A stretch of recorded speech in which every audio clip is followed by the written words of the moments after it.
welcome to 3.0 TV. I am Vishakha Thakur. Trump Media and Technology Group, the company behind Truth Social and Truth Plus Streaming, announced it now holds around $2 billion worth of Bitcoin and Bitcoin-related assets. Now, this is part of its earlier declared Bitcoin Treasury strategy, using money from stock sales and bonds. So, as per the announcement, the company has about $3 billion in total liquid assets, meaning the two-thirds of that is now in Bitcoin. And it also set aside an additional $300 million to buy Bitcoin-related options, which it may convert into Bitcoin later depending on market trends. Michael Saylor's strategy, the largest corporate holder of Bitcoin, on Monday said it has purchased 6,220 Bitcoin for $739.8 million. With the latest purchase, the company has increased its Bitcoin holdings to 607,770 Bitcoin, and Strategy purchased an additional 6,220 BTC at $180,940 per Bitcoin between July 14 to July 20.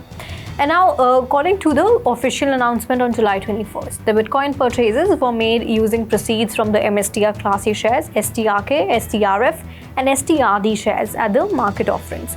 So, with the latest Bitcoin purchase, Strategy boosted its Bitcoin stash to 607,770 Bitcoin, acquired for $43.610 billion at an average price of $71,756 per Bitcoin. Now, meanwhile, Strategy has launched its latest fundraising vehicle for additional Bitcoin purchases. The STRC preferred stock, nicknamed Stretch by the company, will have an initial dividend rate of 9%, and the company is now looking to sell 5 million shares at $100 each for a total of $500 million.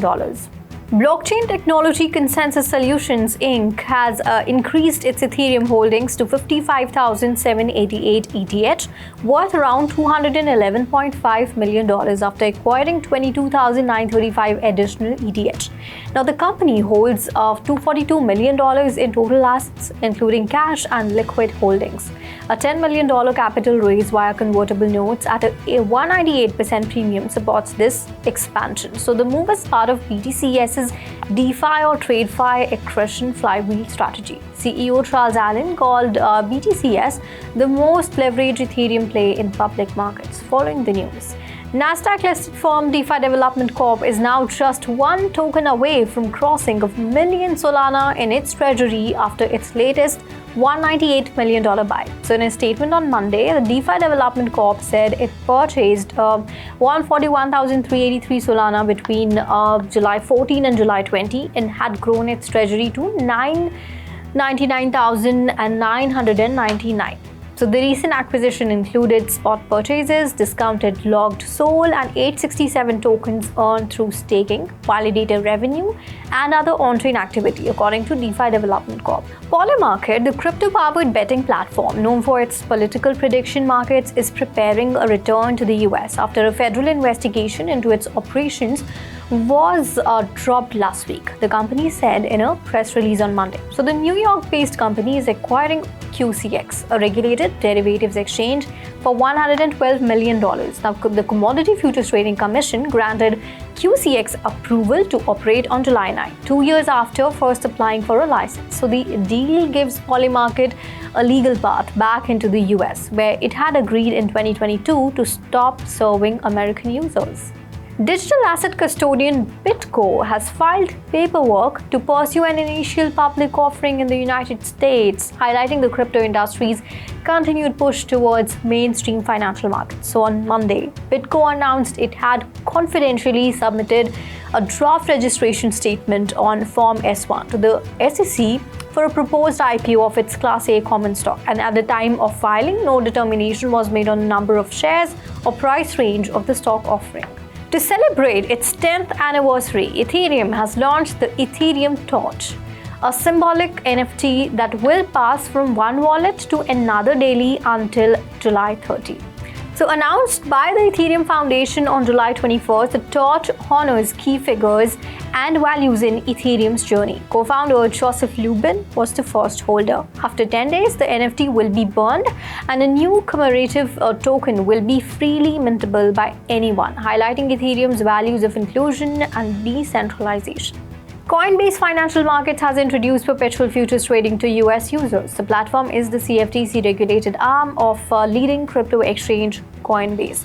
It is the first occasion where American retail traders can trade regulated perpetual contracts that are free of monthly expirations, and the launch includes Nano Bitcoin and Ether futures, requires a separate approval, and has already lifted Coinbase's stock price. So according to the Coinbase blog post, the new derivatives have no monthly expirations. Hence, traders can hold positions for up to 5 years. JPMorgan is eyeing a major expansion into crypto-backed lending and is considering offering loans secured directly by clients' cryptocurrency assets, including Bitcoin and Ether, according to a report by the Financial Times. With a bullish crypto regulatory environment under the Trump administration, JPMorgan may launch these crypto-backed loans as soon as next year, the report said, citing people familiar with the matter. So traditionally cautious, JPMorgan already allow clients to borrow against crypto exchange-traded funds such as BlackRock's iShares Bitcoin Trust. Sequans Communications, a France-based fabless semiconductor firm, today announced the purchase of 1,264 Bitcoin for a total of $150 million, averaging $118,659 per Bitcoin. So this latest acquisition brings the company's total BTC holdings to 2,317 Bitcoin.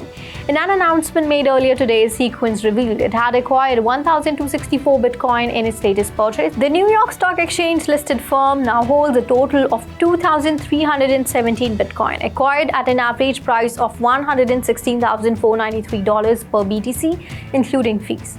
Sequans recently closed a $384 million private placement aiming at funding its growing Bitcoin Treasury strategy. So that's all in the bulletin today. Keep watching Free.TV for more such updates, and do log on to our website www.3voicetv.io or scan the QR code.